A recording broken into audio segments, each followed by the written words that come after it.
Hello guys, Krulus here, and welcome back to another episode of Let's Play Dark Souls 3. In the last episode, we got here to the Demon Ruins and the Smoldering Lake, and we basically cleared the entire area and found a lot of interesting stuff. We defeated Light Slayer Zorig, we disabled the Ballista after dying to a skeleton, and now we're going to take care of the boss of this area. By the way, I thought this guy had disappeared here, but I guess the summon signs reappears after some time.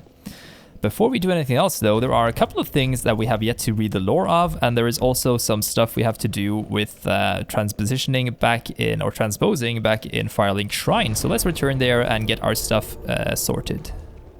So first of all, we have an Estus shard and an Undead Bone shard that we want to get going. So we want to talk to Andre and give him the Estus. Oh, I don't think we can reinforce our weapon further, can we? Where is it? Yes, we can. We have many large Titanite shards, which will improve our weapon. Really nice. I also am wondering whether I should actually try to begin using the Black Knight Shield, as it will be super good for us to use this one here. How many stats do we have in strength? We need to have 18 strength then. We are not strong enough to use that one just yet though. I might be able to upgrade our strength next. Let's see how much it requires us to have. We have enough for one level. So should we start, we should get 25 endurance and then we should buff our strength up to 18, I believe. That's a good strategy, I think. We got a couple of items in the previous episode that I didn't go over. First of all, we have the Speckled Stone Plate Ring. It ups magic, lightning, fire, and dark damage absorption. As you can see, it's really nice. It doesn't give as much as the fire resistance ring here, but it's kind of a good overall resistance ring, in my opinion. Stone plates are symbols of true knights, and speckled stone plates are granted to those who face an endless journey. Slightly increased magic. Okay, so it is granted to the undead who face an endless journey, apparently. Well, those are definitely being undead here.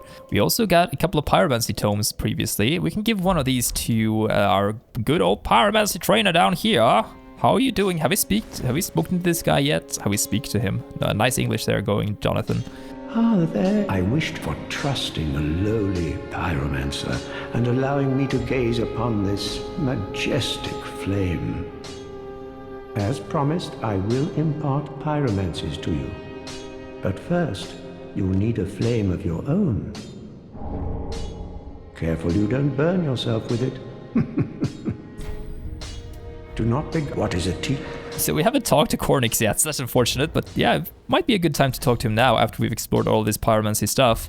So he gave us the glove right there. It's a really nice one. Well, it's not a glove, it's a flame. It's a pyromancy flame. Flame catalyst used for pyromancers. Equip a pyromancy flame to utilize pyromancy. Pyromancy must be attuned on a bonfire before use. So it's kind of similar to a spell or a sorcery or a miracle. So it will scale with both intellect and intelligence and with faith. Kind of different than from the other games, but it's interesting nonetheless.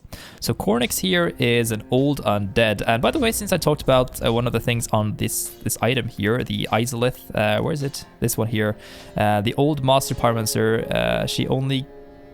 Where is the one talking about the only one pupil? Here we go. Quilana once accepted a human pupil, but after the pupil moved on, she never took another. This pupil is probably known as Salaman. Salaman was the teacher of the pyromancer in Dark Souls 1. Ah, the iron plea. We get the welcome gesture by talking to him once more after this. We can also see what he has to say to us. Let's give a talk first. To learn pyromancies, you must vow to become my pupil. I know, but such is the way of the world. Respect your elders and so on. And pyromancy, of course, is no exception. Now we can give him, he can also reinforce the pyromancy flame here for some Titanite shards. You want to do this if you want to use the spells. We can also buy his armor here.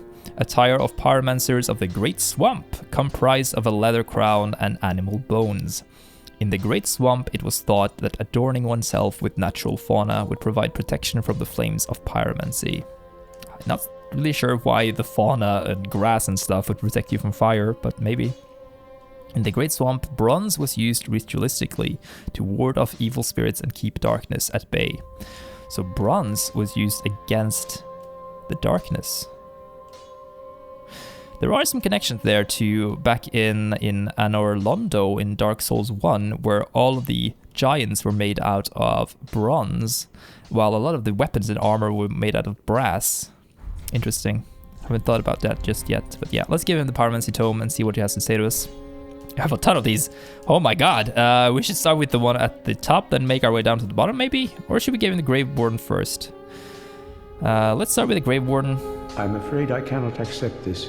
This Pyromancy Tome is dark and delves into the depths of men where an untouchable flame resides.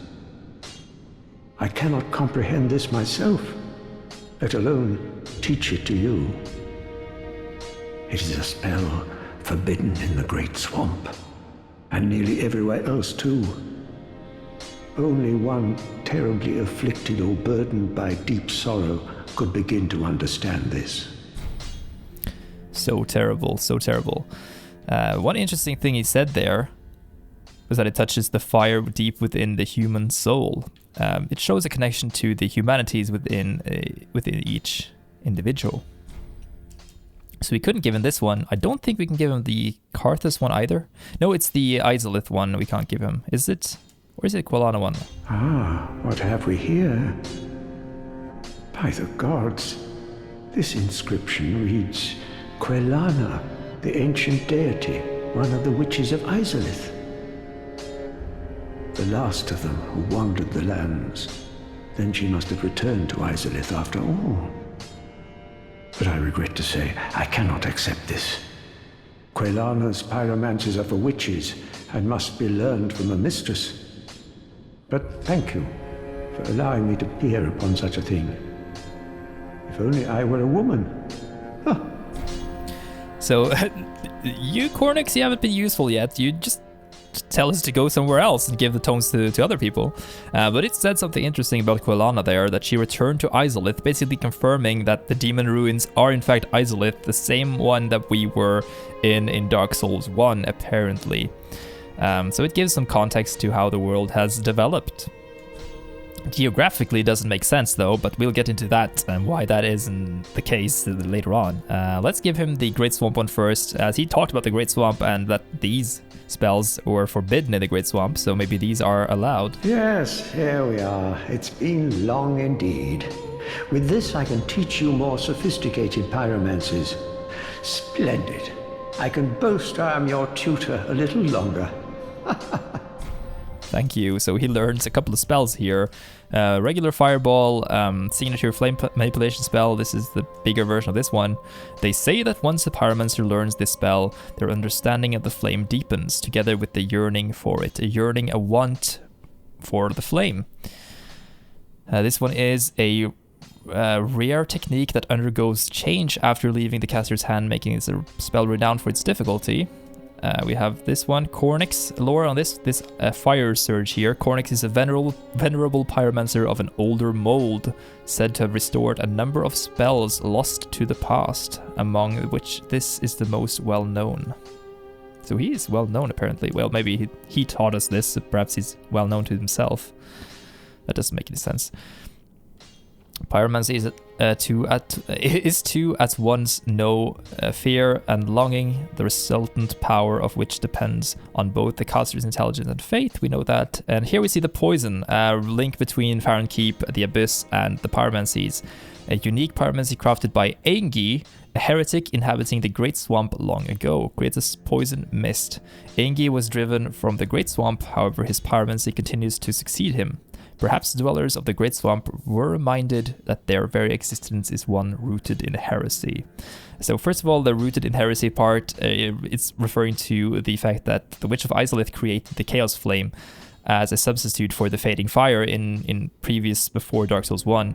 And this basically spawned all the demons and made the world really terrible. So Gwyn had to go in and fight the demons, and that's why the Black Knights became black. Well, some of them became black, the others became black after Gwyn linked the fire.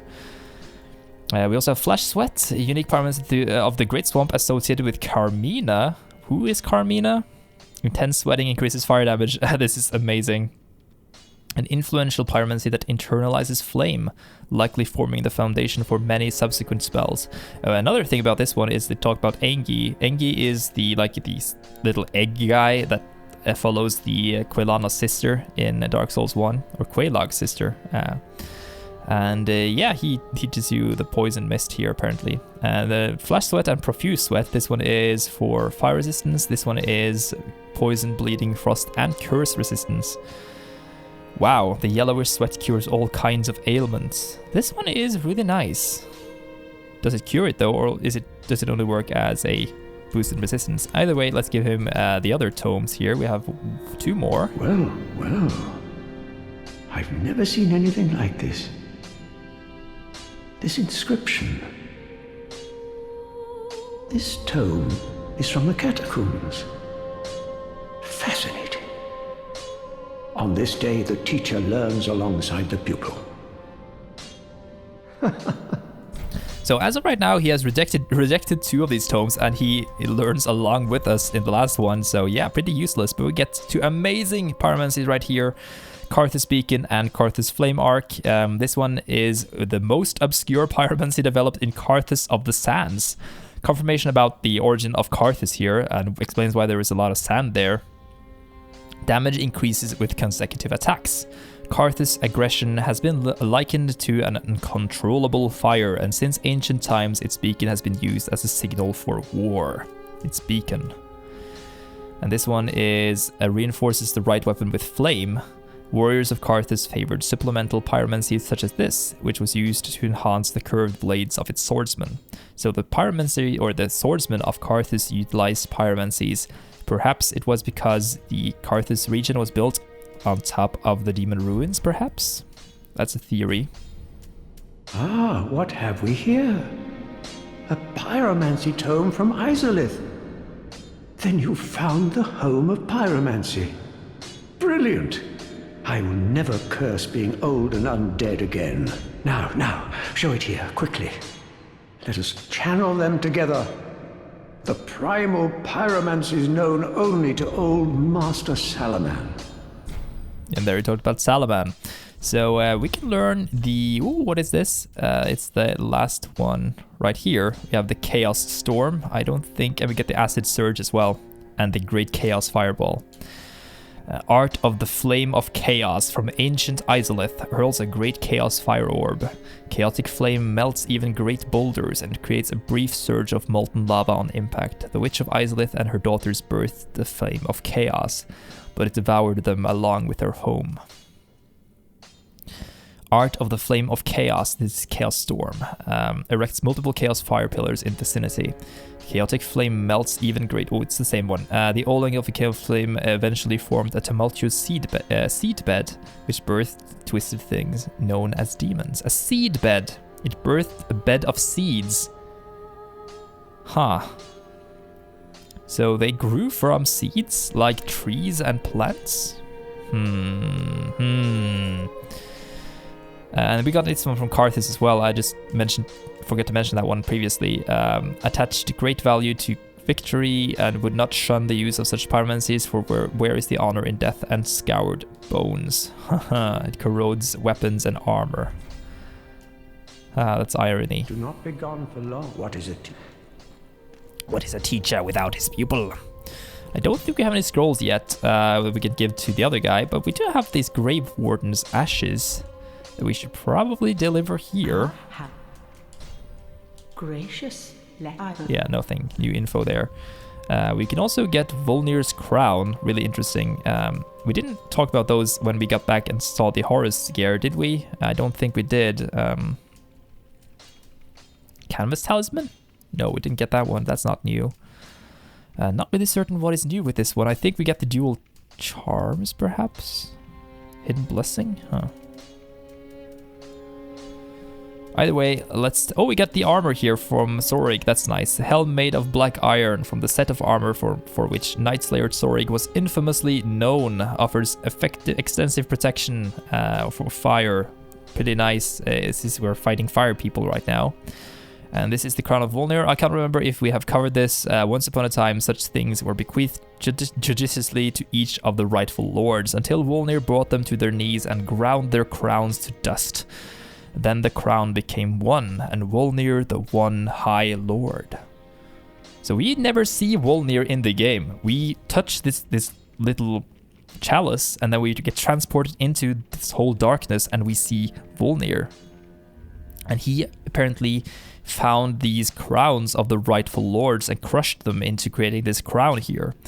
Now, if you remember back in the DLCs for Dark Souls 2, you remember all these different crowns that we got that gave certain benefits. Perhaps Volnir and the Karthus Empire defeated these lords and claimed the crown for himself. Perhaps Volnir is the player character in Dark Souls 2. One could contemplate that for a while. I want to buy the life ring though, since it is actually one of the starting gifts that you can start with, but to us it will improve our health by quite a bit. I'm going to remove the fire ring there though. I think, how much damage will it reduce? 19 damage?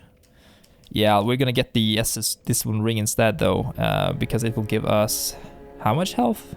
Wow, 100 health, really nice, that's quite a bit. Let's make our way up here, because we can transpose the soul of Volnir now. Sorry if this is taking a while, we'll go fight the boss eventually.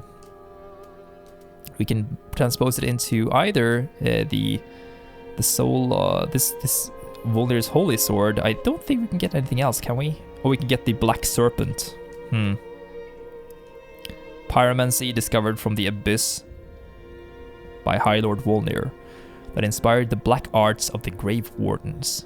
Releases undulating black flames that trace the ground, be it sorcery or pyromancy. All techniques that infringe on humanity lead to the same place. That is to say, they all seek a will of their own. So, another link here between Farnkeep, the pyromancies, the abyss, humanity within each every one of of us, I mean. And if you watched my playthrough of the Artorias of the Abyss Watcher DLC in Dark Souls 1, then you know what this is all about. Humanity being tarred and shatters parts of the Dark Souls, apparently. A holy sword eroded by the abyss. When Volnir fell to the abyss, he was gripped by a fear of true darkness and pleaded to the gods for the first time. This holy sword, together with 3 armlets stripped from the corpses of clerics, gave him some semblance of comfort. Wrath of the Gods. So why is the Holy Lord, Conqueror of Worlds, no, not the Holy Lord, but this Lord, the High Lord of Death, that has eroded by the abyss? He fell to the abyss, that's why he's in the darkness of the chalice, apparently. And he had a holy sword that got eroded. It looks almost like it's been eaten by bugs if you look carefully there on the icon. Kind of looks similar to a spider web, which is interesting in itself. We'll see some more indications as to why that is, and also we have the spell, we saw the spell that the clerics cast. Let me just show you guys this, since it looks like the abyss turned the holy sword there into something like a spider web, something eaten by bugs. We know there's a miracle here that is called Gnaw, that summons insects to feast on foes, which is tied to the deep. And yeah, there is a clear connection here between these insects, the abyss, and the deep. I'm gonna burn the undead bone shards, and then we're gonna fight the boss now.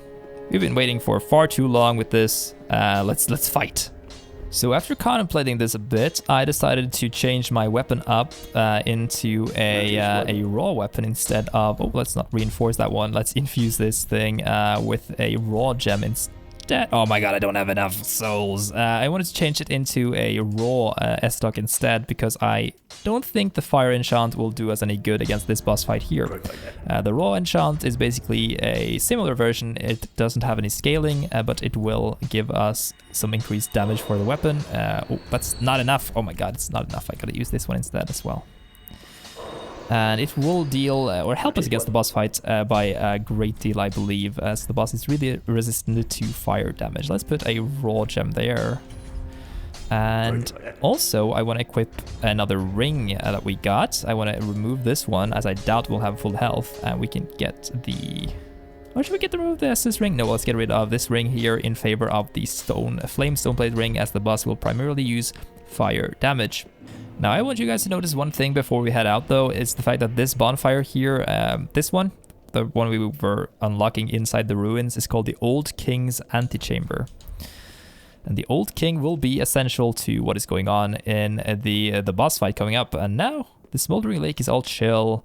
Everything is fine here. We are doing amazingly well, as we got rid of the worm, we got rid of the ballista shooting at us, and everything is cool as the boss fight is right here. Now this is the summon sign that I talked about in the last episode.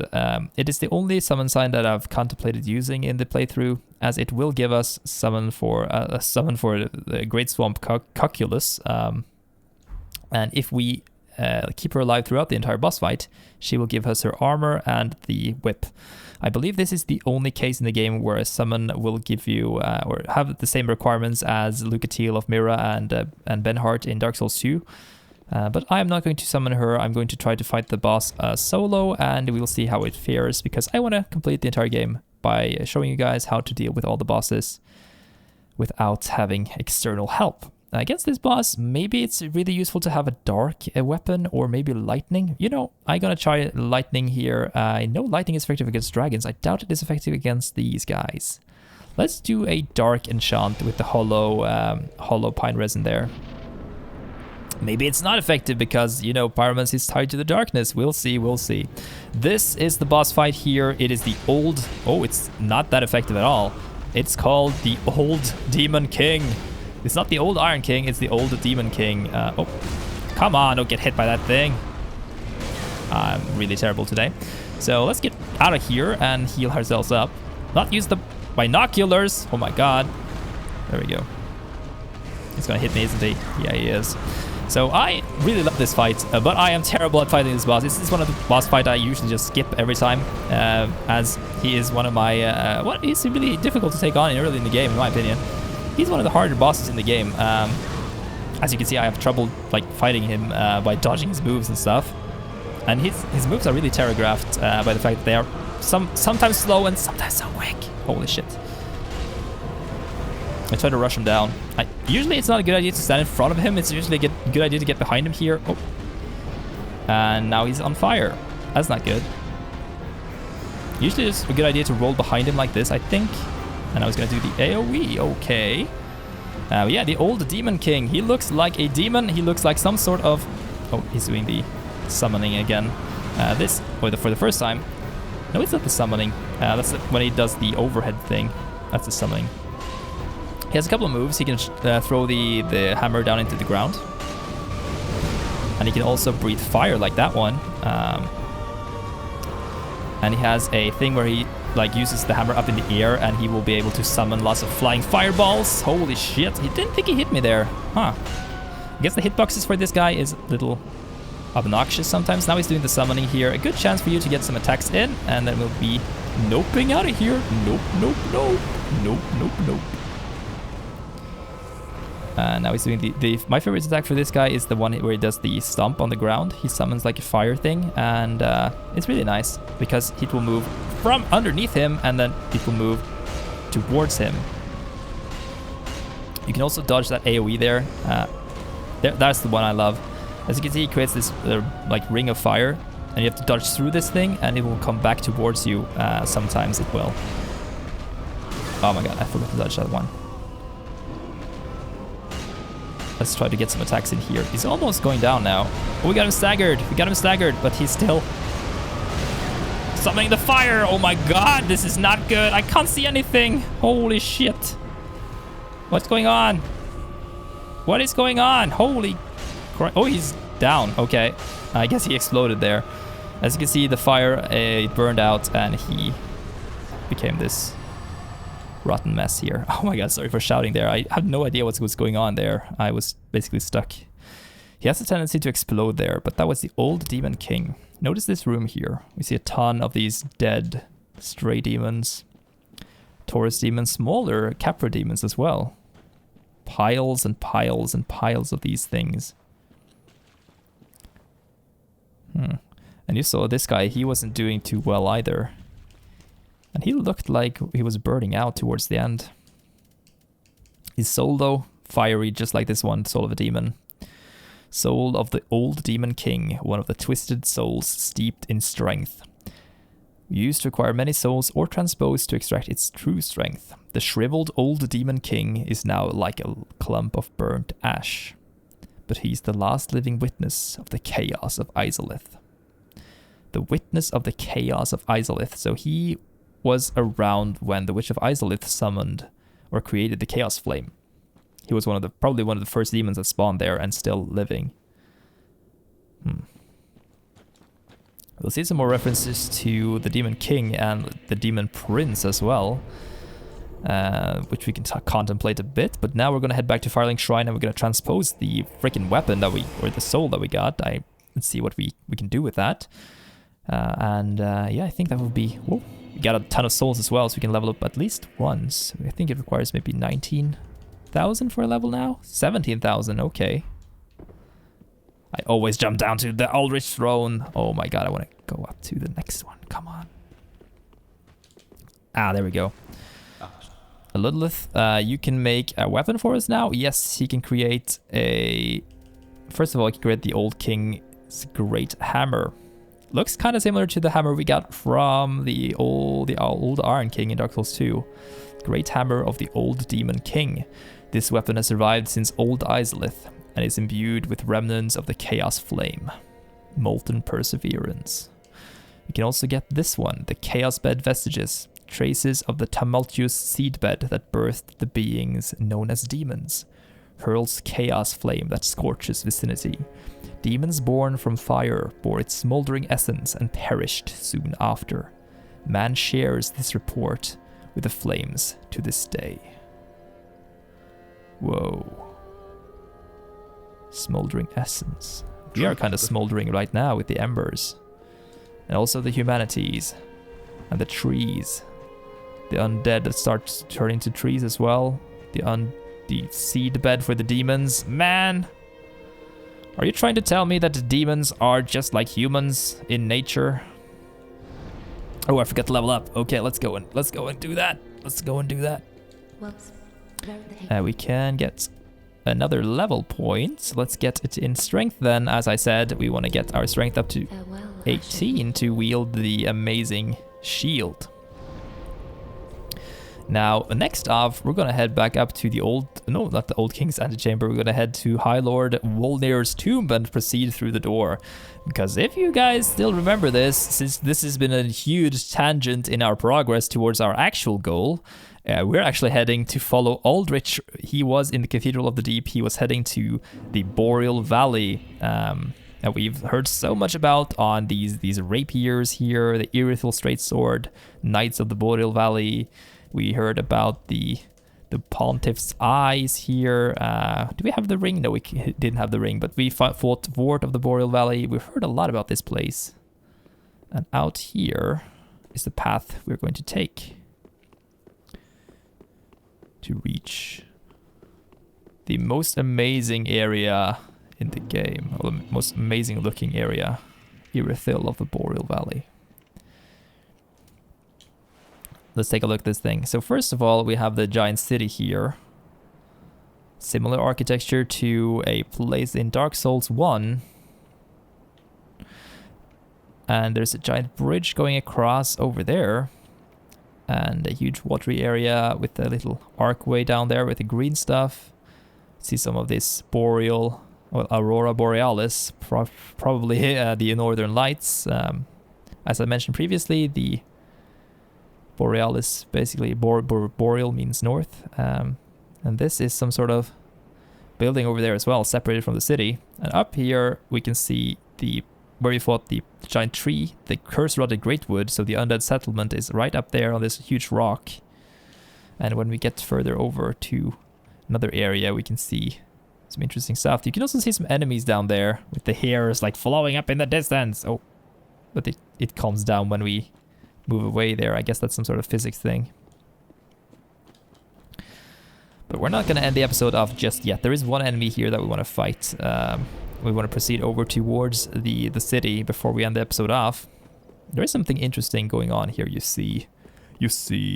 Remember the second boss of the game, That's the episode called The Beast. It contained the Vort of the Boreal Valley. Vort served as an outrider knight, and he's never far from the dancer. And he used to be a knight, but he devolved into a beast. And here we have another beast. This guy looks so much like the... Oh, holy shit, these guys are terrifyingly dangerous. I think we should probably get our weapon back to fire resistance again, or fire damage, because these guys are freaking weak to fire. They're actually one of the harder enemies to fight, these guys, as they deal a ton of damage. But I want to stagger this guy. Come on, I want to stagger him because something interesting happens. Ah, come on. I guess not. We'll have another go at them later on. We find the Pontiff's right eye. Oh, binoculars again. The Pontiff's right eye. Oh, remove the ring there. Here we go. It boosts the attack as long as attacking persists. Kind of similar to the pyromancy that we just found. Bewitched ring that Pontiff Sullivan bestowed upon his knights. Boosts attack as long as attacking persists. Knights who peer into the black orb are lured into battles of death, transformed into frenzied beasts. No wonder the Pontiff only provides these rings to those dispatched to foreign lands.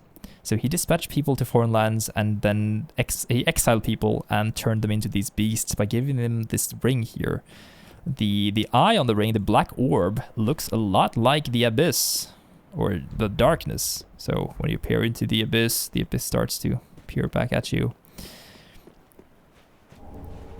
To proceed through this barrier here, you can see there's a barrier that we walk through. It will like shine like this. You have to have the dole. In the legendary old city of Irithil, situated in the Boreal Valley, the Pontiff Sullivan gave this dole to valued subjects, so that they might use it to cross the barrier when they return home. Listen carefully, and you can hear it say, "Wherever you go, the moon still sets in Irithil. Wherever you may be, Irithil is your home." You can look at the sun here. That is actually, well, it looks like the moon. Perhaps it is the moon, but it looks like an eclipse almost. Well, a half moon. It is constantly there. There is no daytime here in this area, which is strange. We can see Lothric all the way up there. And that's where we fought the Abyss Watchers, in that building right above our head now. Pretty nice. Let's rest at the bonfire here, and in the next episode, we'll continue off in the Boreal Valley, well, in Irithil, more precisely. I hope you guys enjoyed the video. If you did, make sure to like it and share it with your friends. I've been Crudless, and see you in the next episode. Bye-bye.